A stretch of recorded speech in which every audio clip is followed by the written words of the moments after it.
आप सभी को लोहड़ी और मकर संक्रांति के पावन त्योहारों की बहुत बहुत बधाई। यदि हम अपने बचपन का याद करें तो ये त्योहार जब आते थे तो हमारा जीवन अपने आप लोहड़ी आने के 15 दिन पहले, मकर संक्रांति आने के 15 दिन पहले हमारे घरों में उत्सव का माहौल बनता था कि हम उस दिन लोहड़ी के पवित्र अग्नि का आनंद लेंगे, मिलकर भंगड़ा भी करेंगे, मिलकर उसमें मूंगफली और अपना जो फुले और रेवड़ी डालकर लोहड़ी माता की आराधना भी करेंगे। और मकर संक्रांति पर तो बच्चे थे तो बहुत गिल्ली डंडा खेलते थे और साथ में हमारे घर में क्या बनता था, देसी घी का चूरमा भी।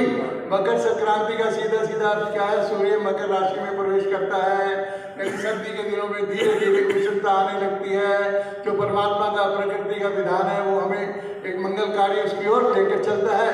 14 तारीख का दिन हमारे सनातन में, हमारे शास्त्रों में बिल्कुल पवित्रतम दिन माना गया है। और हमारी निवाड़ी में तो 14 मकर संक्रांति के दिन 14 जनवरी को एक सामूहिक विवाह का आयोजन भी करती है हमारी निवाड़ी की सामाजिक संस्थाएं। उसमें 21 या 25 जोड़े मिलकर उनका जो है वैवाहिक जो है वो पुण्य कार्य का मिलकर आनंद लेते हैं।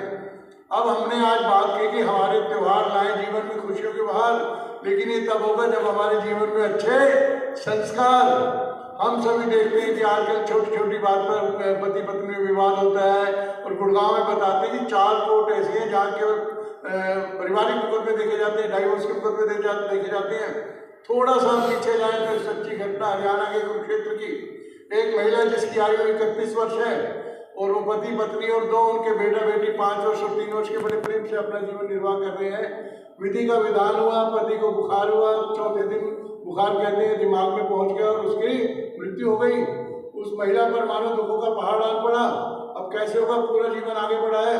उनके माता पिता कुछ लोगों ने सलाह दी कि आप दूसरा विवाह कर लें, बच्चों का आश्रय मिल जाएगा और आपका जीवन सहारा मिल जाएगा आपको। लेकिन उस महिला को बचपन से वो संस्कार मिले थे कि मैं जो चुनौती मेरे सामने आई है इसका मैं सामना करूंगी। और सामने अपने मंदिर में उसने भगवान का चित्र लगाया और इधर अपने पति का चित्र लगाया। जितना समय अपने आपस में बिताया उस प्यार को अपने अंदर हमेशा सजीव रखा। धीरे धीरे उस महिला ने कुरुक्षेत्र यूनिवर्सिटी जो बिल्कुल पास पढ़ती थी वहाँ जाकर उसने अपने घर से भोजन बनाकर टिफिन पैक करके वहाँ भेजने शुरू किए। आजीविका का कोई साधन नहीं था उसके पास, किसी तरह का भी। धीरे धीरे उसका ये काम लोकप्रिय हुआ, लोगों को उसका नाश्ता पसंद आने लगा। टिफिन की संख्या 5 तक पहुंच गई और बताते हैं कि 1 वर्ष पश्चात उसने अपने नीचे 10 के करीब महिला हेल्पर रख ली और उसकी मासिक आय लगभग 50,000 से 80,000 रुपये होने लगी और लोगों में लोकप्रियता बनी। उसे लगा कि ये तो बहुत अच्छा काम है, ये तो ये काम संभाल लेंगे। उसने सामाजिक अन्य कार्यों में, जिसमें गरीब बच्चों को पढ़ाई की असुविधा थी, अन्य कुछ भोजन पानी की असुविधाएं थी, उसमें लोगों को जोड़कर अपने साथ क्या शुरू किया, अन्य संस्थाओं में सहयोग करना और समय देना। उसके 24 घंटे में केवल 6 घंटे रहते थे घर पर विश्राम के, सोने के जो आवश्यक थे स्वास्थ्य की दृष्टि से। बाकी 18 घंटे का समय किसमें लगाती थी, अपनी आजीविका में और समाज सेवा में।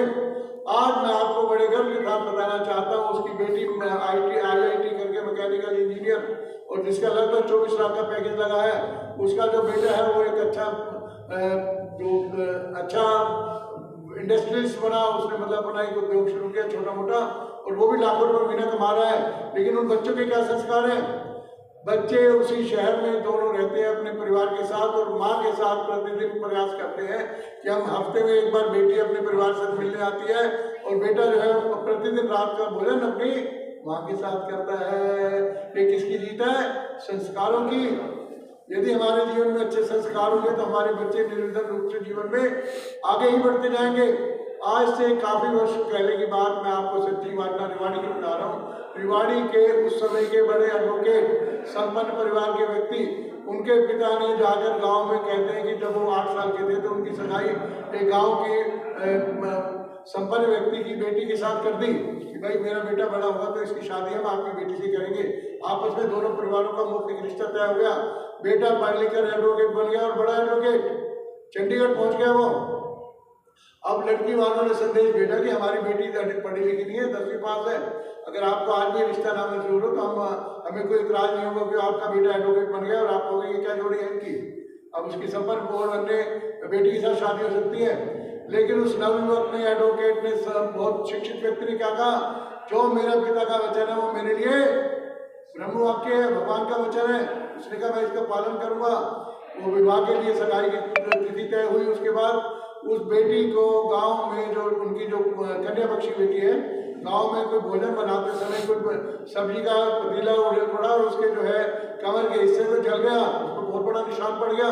फिर उन्होंने संदेश भेजा, हमारी बेटी के शरीर पर ये निशान बन गया, बड़ा है और दिखता है, और ऐसा ना हो कि शादी के बाद आप लोग हमें बताया नहीं, अब भी आप चाहो तो सगाई छोड़ सकते हो, हमें अब भी कोई इतराज नहीं होगा।